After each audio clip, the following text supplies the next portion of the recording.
So you're not depressed. You're just not expressing yourself.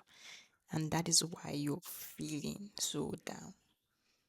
And today, I'm going to be telling you how to break free. So the thing is, you don't really hate yourself. You don't hate your life. You know, your mind knows the power it holds and it knows who you can be, but your hands are not moving with the vision. And that is the root of the problem. So every day, your mind knows that if we keep going this way, that we're going, this vision we have will never get there. So your mind is protesting. That is what is going on. And for the past month, I thought I was just depressed. I thought it was just part of like early 20s, figuring out life, etc. Until it just got so and so overbearing and it just forced me into a corner. And I had all of these gifts inside me screaming for expression. And I would pace around in the middle of the night just trying to calm down with the rush of ideas, and I'm writing and I'm typing out in the middle of the night. And I was writing all of that down into a note, and I was like, okay, when I am ready, when I am ready, when I am ready, I'll work on this. And I just realized that you never feel ready. Ready is not a feeling, it's a decision.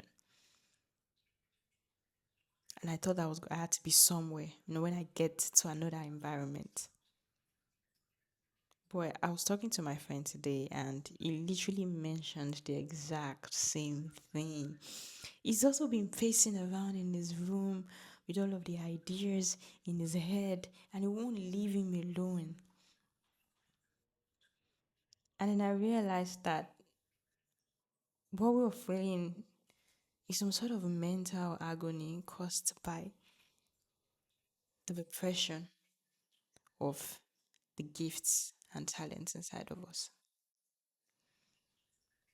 So you can imagine, for me, for every problem I see, I'm already imagining a solution. I'm already daydreaming about what the solution would look like, how it would work, da, da, da, da, da, everything. And I tell you for a fact, I would have replayed it in my head like 1,000 times. I can tell you the technology I'm going to use to build it. What if our computers can do things autonomously on their own, etc.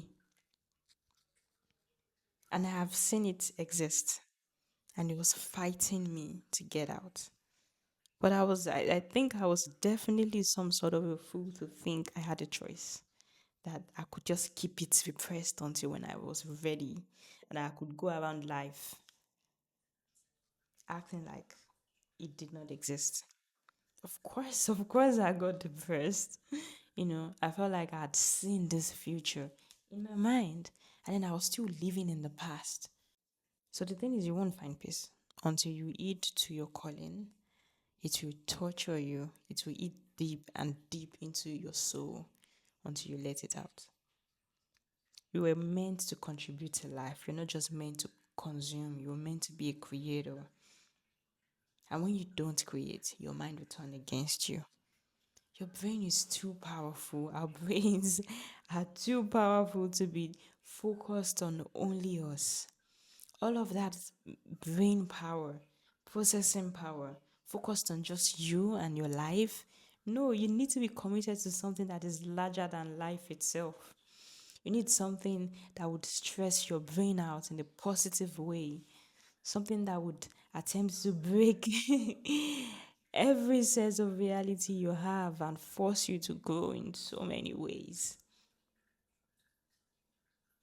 And if you don't do that, the weight will crush you from inside out.